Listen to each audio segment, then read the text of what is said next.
യേശുവിൽ ഏറ്റവും പ്രിയമുള്ള സഹോദരി സഹോദരന്മാരെ, ഗുഡ്നെസ് ടി വിയുടെ സഭയും സാക്ഷ്യവും എന്ന പരമ്പരയിലെ ഒരു പുതിയ എപ്പിസോഡിലേക്ക് മാന്യപ്രേക്ഷകരായ നിങ്ങളെ ഏവരെയും ഒത്തിരി സ്നേഹത്തോടെ സ്വാഗതം ചെയ്യുന്നു.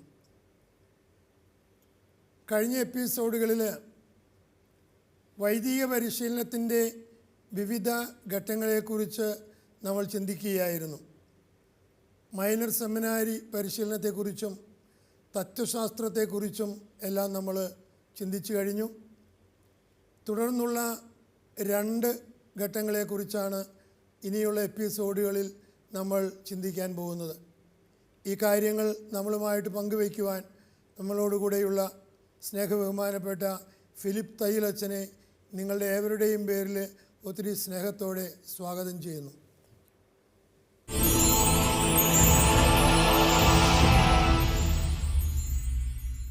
സ്നേഹബഹുമാനപ്പെട്ട തയ്യിലച്ച, നമ്മൾ തുടർന്നുള്ള ഘട്ടം 3-ാമത്തെ ഘട്ടത്തിലേക്ക് നമ്മൾ പ്രവേശിക്കുകയാണ് പരിശീലനത്തിൻ്റെ.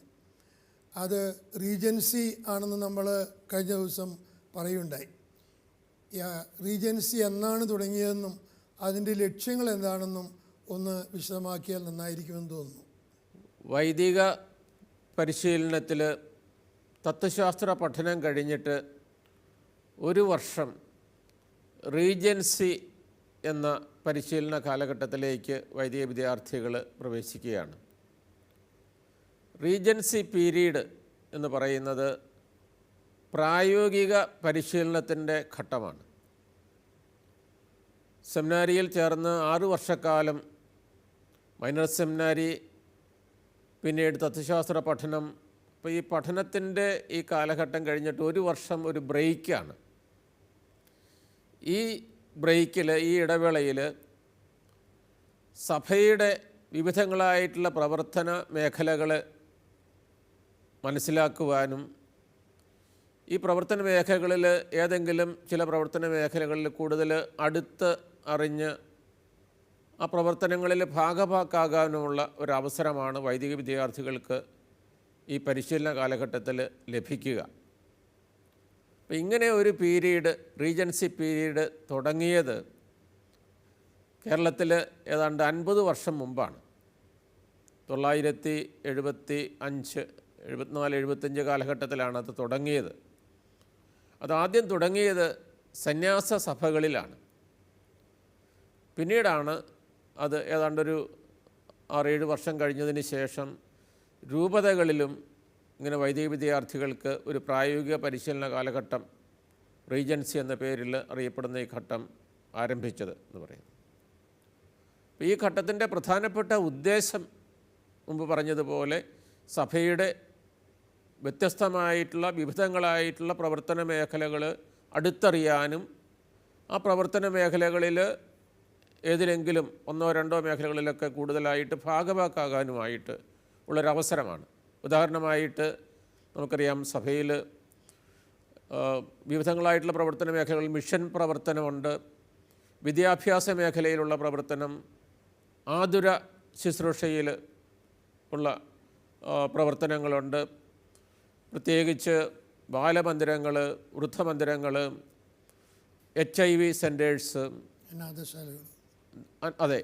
അപ്പോൾ ഇങ്ങനെ പലതരത്തിലുള്ള മുദ്രാലയ പ്രേക്ഷിതത്വം, കമ്മ്യൂണിക്കേഷൻ, മീഡിയ രംഗത്തൊക്കെയുള്ള പ്രവർത്തനങ്ങൾ, ഇതൊക്കെ സഭയിലുണ്ട്. അപ്പോൾ ഇങ്ങനെയുള്ള പ്രവർത്തനങ്ങളിൽ ഏതെങ്കിലും ഒരു പ്രവർത്തനം, അത് വൈദിക വിദ്യാർത്ഥിയുടെ താല്പര്യവും അദ്ദേഹത്തിൻ്റെ ആഭിമുഖ്യമൊക്കെ മനസ്സിലാക്കിക്കൊണ്ടാണ് സാധാരണഗതിയിൽ ഇങ്ങനെ ഏതെങ്കിലും ഒരു പ്രവർത്തന മേഖലയിൽ 1 വർഷം കൂടുതലായിട്ട് പരിചയപ്പെടാനായിട്ട് ഉള്ളൊരു അവസരം നൽകുന്നത്. ആ മേഖല ഏത് മേഖലയാണെന്ന് തിരഞ്ഞെടുക്കാനുള്ള ആ ഫ്രീഡം ഈ സെമിനാരിക്കാരനുണ്ടാവുമോ? അദ്ദേഹത്തോട് സാധാരണഗതിയിൽ ചോദിക്കും, അധികാരികൾ ചോദിക്കും, ഇങ്ങനെയുള്ള ഏത് മേഖലകൾ നമ്മുടെ രൂപതയിൽ അല്ലെങ്കിൽ നമ്മുടെ സന്യാസ സഭയിൽ ഇങ്ങനെയുള്ള പ്രവർത്തനങ്ങൾ നിരവധിയാണ്, അതിലേത് മേഖലയിലേക്ക് പോകാനാണ് താല്പര്യമെന്നുള്ള കാര്യം ചോദിക്കും. പക്ഷേ ആ താല്പര്യമനുസരിച്ച് ലഭിക്കണമെന്നില്ല എന്നുള്ളതാണ്. ഇപ്പോൾ ഒരേ താല്പര്യം തന്നെ 2-3 പേര് പറയുകയാണെന്നുണ്ടെങ്കിൽ അപ്പോൾ അങ്ങനെയുള്ള ഒരു സെൻറ്ററിലേക്ക് 1-2 സെൻറ്ററുകളേ കാണുള്ളൂ.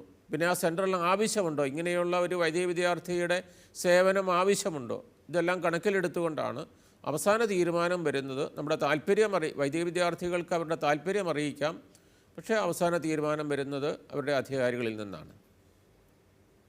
അപ്പോൾ ഇത് ഇങ്ങനെ ഈ റീജൻസി പീരീഡ് അത് ഓപ്ഷണലാണോ അല്ലെങ്കിൽ കമ്പൽസറി ആണോ? അതിപ്പോഴേ എല്ലാ രൂപതകളിലും സന്യാസ സഭകളിലും അറിഞ്ഞിടത്തോളം അതൊരു കമ്പൽസറിയാണ്.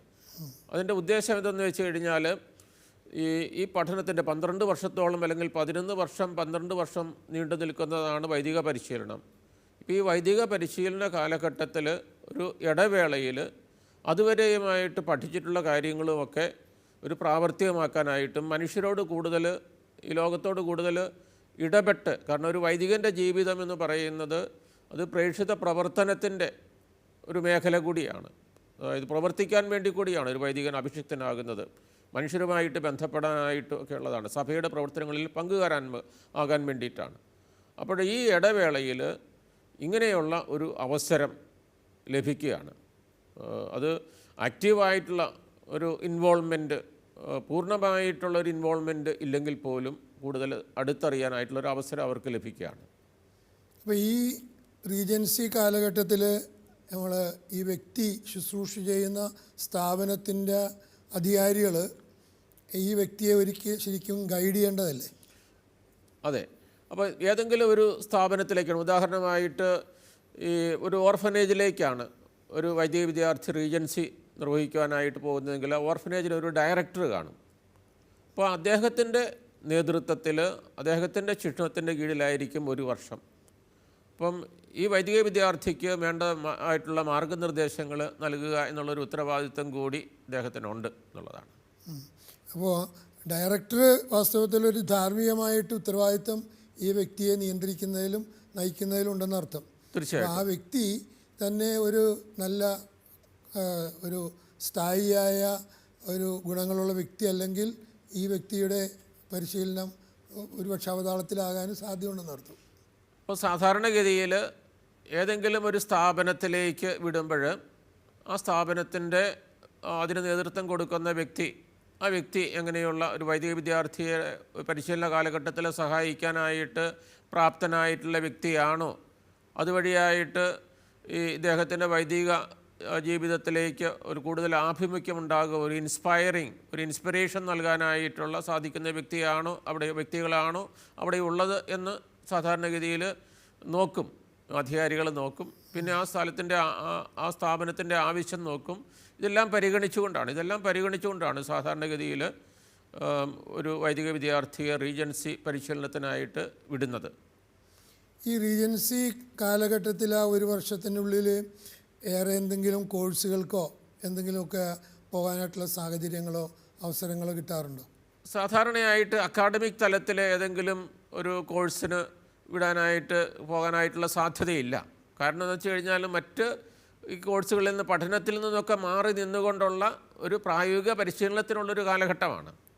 അപ്പോൾ അങ്ങനെ അതിനുള്ളൊരു അവസരമില്ല.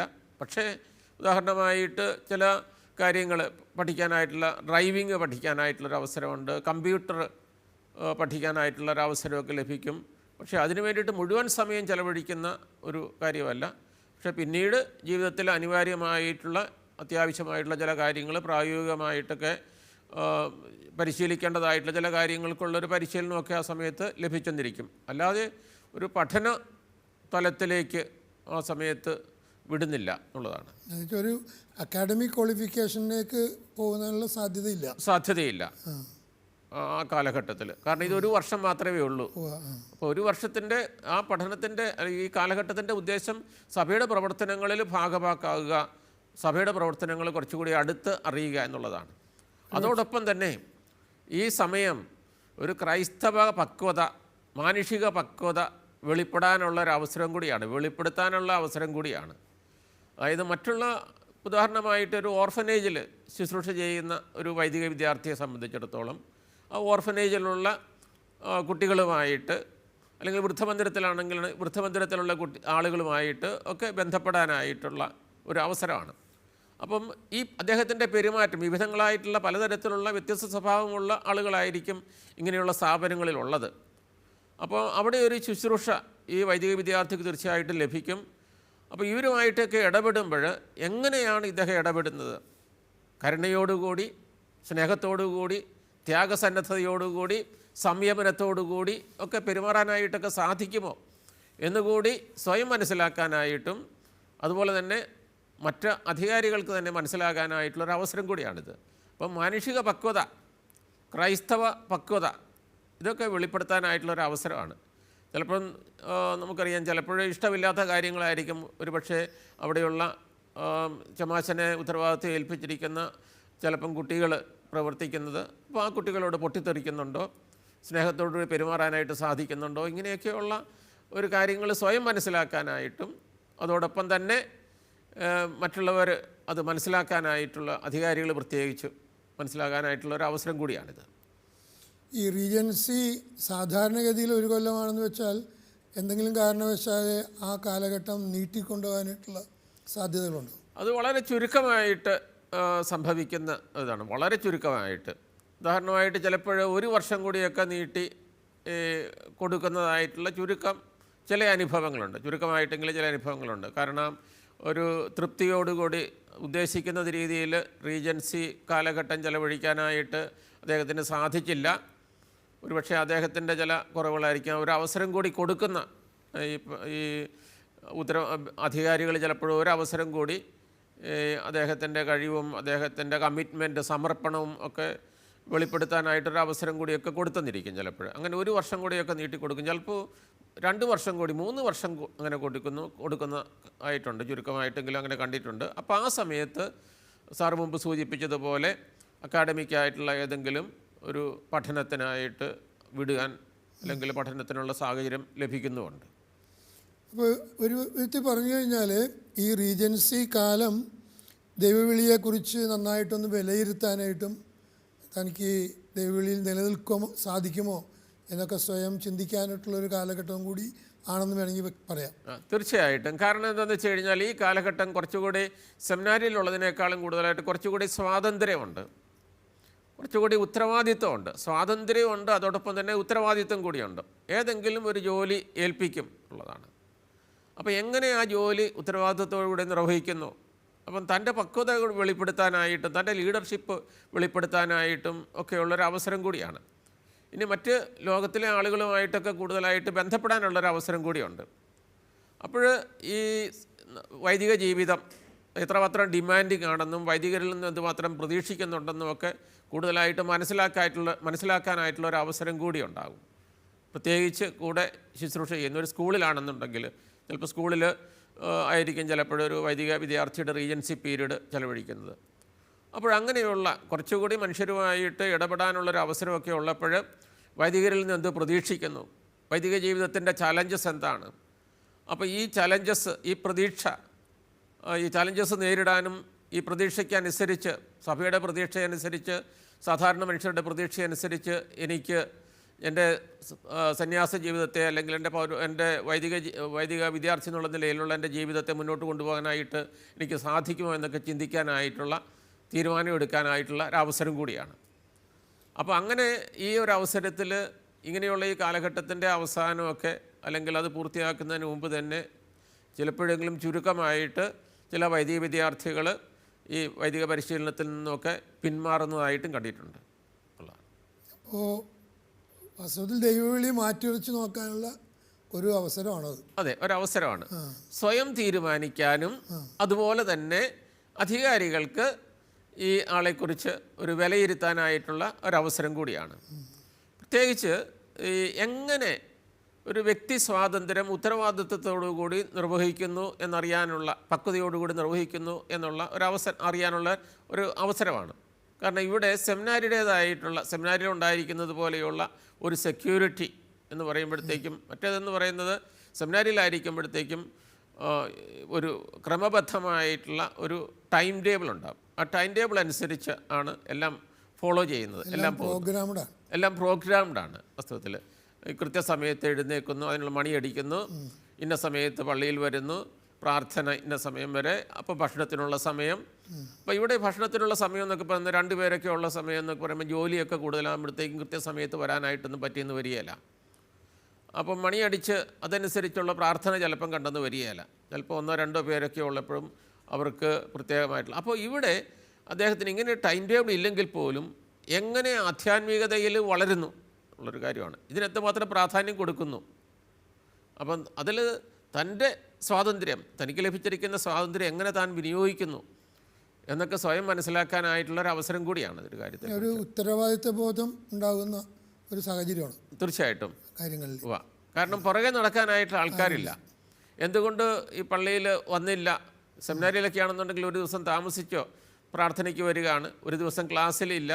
അപ്പോൾ ഇതൊക്കെ അറിയുകയും ചോദിക്കുകയൊക്കെ ചെയ്യും. പക്ഷേ അങ്ങനെ അതുപോലെ ഇതുപോലെയുള്ള ഒരു ചോദ്യങ്ങളോ ഇങ്ങനെയായിട്ടൊന്നും കണ്ടെന്ന് വരികയില്ല. പക്ഷേ ഈ ഡയറക്ടർ എന്ന് പറയുന്ന ആൾ ഈ റീജൻസി പീരീഡിൽ ഇതൊക്കെ ഒബ്സർവ് ചെയ്യുകയും ഇടയ്ക്ക് ചില തിരുത്തലുകൾ വേണ്ടതുണ്ടെങ്കിൽ തിരുത്തലുകൾ കൊടുക്കുകയും ചെയ്യും. അതുപോലെ തന്നെ പ്രോത്സാഹനവും ഈ അവസരത്തിൽ ലഭിക്കുന്നുണ്ട്. പിന്നെ ഇങ്ങനെ അയക്കുമ്പോൾ ഇതിനൊരു മോണിറ്ററിങ് ഉണ്ടാവുമല്ലോ എങ്ങനെയായാലും. അപ്പോൾ ഈ ഇവിടെ നിന്ന് എവിടെയാണോ റീജൻസ് ചെയ്യുന്നത് അവിടെ നിന്ന് ഇതിനെക്കുറിച്ചുള്ള റിപ്പോർട്ട് പോകേണ്ടി വരും. അങ്ങനെയുണ്ട്. അതെങ്ങനെയാണത്? അതായത് ഞങ്ങളുടെ ഈ സന്യാസ സഭകളിലൊക്കെ, പ്രത്യേകിച്ച് വിൻസെൻ്റ് സഭയിലൊക്കെ കണ്ടിരിക്കുന്ന ഒരു കാര്യം, ഇത് 1 വർഷം നീണ്ടു നിൽക്കുന്ന ഒരു പീരീഡാണ്.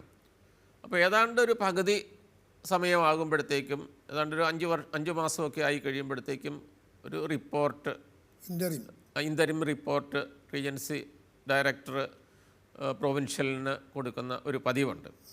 രൂപതയുടെ തീർച്ചയായിട്ടും അങ്ങനെ കൊടുക്കും, അല്ലെങ്കിൽ അത് ചോദിക്കുമായിരിക്കും തീർച്ചയായിട്ടും.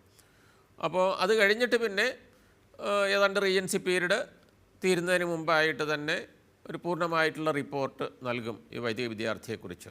അപ്പം ഇങ്ങനെ ഒരു ടൈം ടേബിളൊന്നും ഫോളോ ചെയ്യുന്നില്ല. സെമിനാരിയുടേത് പോലെയുള്ളൊരു ജീവിതം അവിടെ ഇല്ല എങ്കിൽ പോലും വൈദിക വിദ്യാർത്ഥിയുടെ ഈ പറയുന്ന ജീവിതത്തെക്കുറിച്ചുള്ള ഒരു വിലയിരുത്തൽ ഈ കാലഘട്ടത്തിൽ ഉണ്ടാകും എന്നുള്ളതാണ്. ആ റിപ്പോർട്ട് അനുസരിച്ചാണ് ഇത് കഴിഞ്ഞിട്ട് ഈ റീജൻസി പീരീഡൊക്കെ കഴിഞ്ഞിട്ട് വൈദിക വിദ്യാർത്ഥിയെ പ്രൊമോട്ട് ചെയ്യുക. അപ്പോൾ ഈ പ്രൊമോഷനിൽ ഇത് കഴിഞ്ഞിട്ട് പിന്നെ ഇവർ പോകുന്നത് തിയോളജി പഠനത്തിനാണ്, ദൈവശാസ്ത്ര പഠനത്തിനാണ്. അപ്പോൾ ഈ പീരീഡ് കഴിയുമ്പോഴത്തേക്കും വൈദിക വസ്ത്രം അവർക്ക് ലഭിക്കുകയാണ് ഈ അങ്ങനെ പ്രൊമോട്ട് ചെയ്യപ്പെട്ട വൈദിക വിദ്യാർത്ഥികൾക്ക്. അപ്പോൾ ഈ റീജൻസി പീരീഡ് ശരിക്കും ഒരു ഈ വ്യക്തിയെ മുഴുവനായിട്ട് വിലയിരുത്താനുള്ളൊരു സമയം കൂടിയാണ്. അപ്പോൾ നല്ല പ്രാർത്ഥന ചൈതന്യത്തിലും ശ്രദ്ധയില്ലെങ്കിൽ വഴിതെറ്റിപ്പോകാനുള്ള സാധ്യതകൾ ധാരാളം ഉണ്ട് അവിടെ. അതാണല്ലോ എൻ്റെ അർത്ഥം. അപ്പോൾ വഴിതെറ്റിപ്പോവുക എന്ന് പറയുമ്പോഴത്തേക്കും നമ്മൾ ഉദ്ദേശിക്കുന്ന അതായത് ഈ വൈദിക ജീവിതത്തോടുള്ള, അല്ലെങ്കിൽ ഈ ജീവിതത്തിൽ നിന്നുമൊക്കെ മാറി എൻ്റെ വിളി മറ്റൊരു ജീവിതാന്തസ്സിലേക്കാണെന്ന് മനസ്സിലാക്കാനായിട്ടുള്ള ഒരു അവസരവും നമുക്ക് പറയാം. തെറ്റിപ്പോകുന്നു എന്ന് നമുക്ക് പറയാം, നഷ്ടപ്പെടാനുള്ള ഉണ്ടാകാം തീർച്ചയായിട്ടും. അതായത് വേണ്ട വിധത്തിൽ അത് വിനിയോഗിച്ചില്ലെന്നുണ്ടെങ്കിൽ അത് വാസ്തവത്തിൽ അപ്പോൾ ഇങ്ങനെയുള്ളൊരു അവസരം കൊടുക്കുന്നത് നല്ലതാണ്. ഇങ്ങനെയൊരു അവസരം ലഭിക്കുമ്പോഴേ എങ്ങനെ ഈ വൈദിക വിദ്യാർത്ഥി പെരുമാറുന്നു എന്നുള്ള അറിയാനായിട്ടുള്ളൊരു അവസരം കൂടിയാണ്.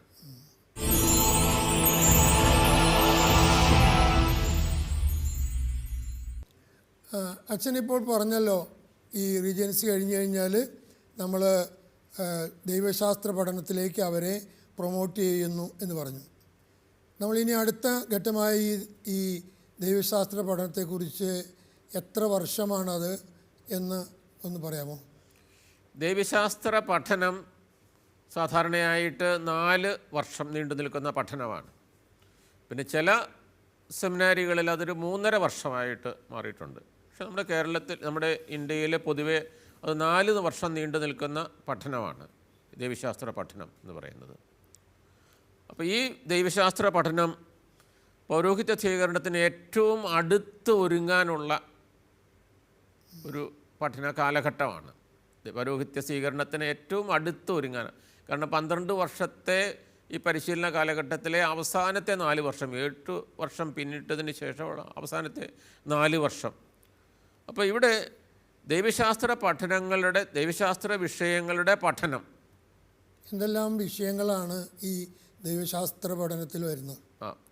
ദൈവശാസ്ത്ര പഠനത്തിന് ദൈവശാസ്ത്ര വിഷയങ്ങൾ യുടെ പഠനവും അതോടൊപ്പം തന്നെ ആധ്യാത്മികതയിൽ തീക്ഷ്ണതയോടെ വളരാനായിട്ട് വൈദികവട്ടം സ്വീകരിക്കാനായിട്ടുള്ള ഒരുക്കം, ഇത് രണ്ടുമാണ് ഏറ്റവും പ്രധാനപ്പെട്ട ഒരു കാര്യം.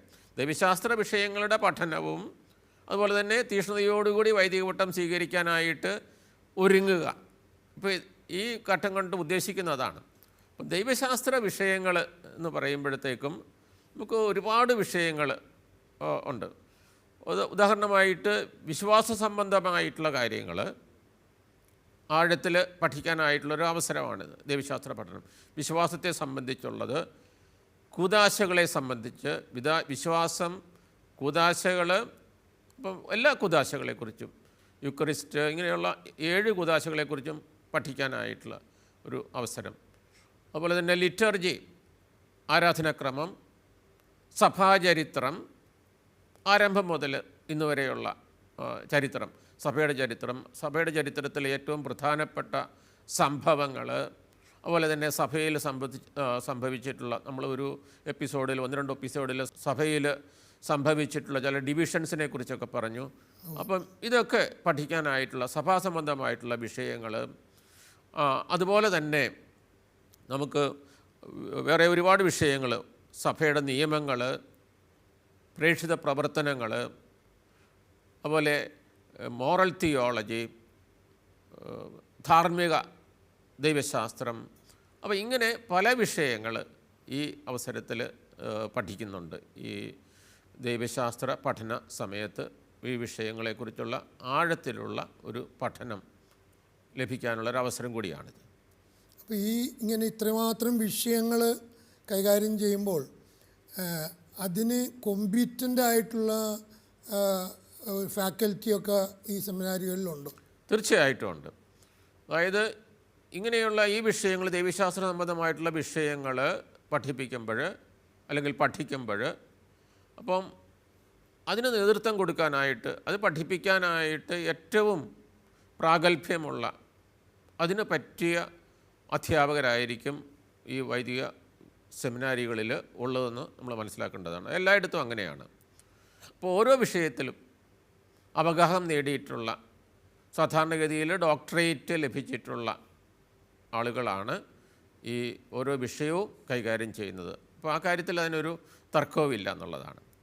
അപ്പോൾ ഇങ്ങനെ പഠിപ്പിക്കുക മാത്രമല്ല, ഈ വിഷയങ്ങളെക്കുറിച്ചുള്ള ചർച്ചകളുണ്ടാകും എന്നുള്ളൊരു കാര്യമാണ്. അപ്പോൾ ഈ വൈദിക വിദ്യാർത്ഥികളുടെ ഭാഗത്തുനിന്ന് ഒരു ആക്റ്റീവ് പാർട്ടിസിപ്പേഷൻ ഉണ്ടാകത്തക്ക വിധത്തിലാണ് ഈ വിഷയങ്ങൾ അവതരിപ്പിക്കുന്നത്. അപ്പോൾ അവർ ഒരുങ്ങി വരാനും ചർച്ച ചെയ്യാനും, അതുപോലെ തന്നെ നല്ല ലൈബ്രറികൾ കാണും. അപ്പോൾ അത് പിന്നെ സംശയങ്ങൾ ചോദിക്കാനായിട്ടുള്ളൊരു അവസരം ഉണ്ടാകും. ആ അവസരങ്ങളുണ്ടാകും. എല്ലാ ക്ലാസ്സുകളിലും തന്നെ കൊടുക്കുന്ന ഒരു സമയമുണ്ട്. അപ്പോൾ അതിനുള്ള കോമ്പീറ്റൻ്റ് ആയിട്ടുള്ള ആളുകളാണ്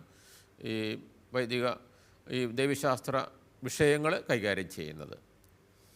അപ്പോൾ നമുക്ക് തുടർന്ന് ഈ വിഷയങ്ങളെക്കുറിച്ച് നമുക്കിപ്പോൾ ഈ എപ്പിസോഡ് അവസാനിപ്പിക്കാൻ സമയമായി.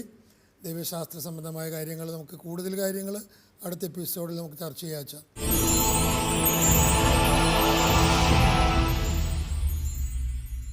പ്രിയപ്പെട്ടവരെ, നമ്മൾ ഈ എപ്പിസോഡിൽ ചിന്തിച്ചുകൊണ്ടിരുന്നത് വൈദിക പരിശീലനത്തിൻ്റെ 3ാം ഘട്ടമായ റീജൻസിയെക്കുറിച്ചാണ്.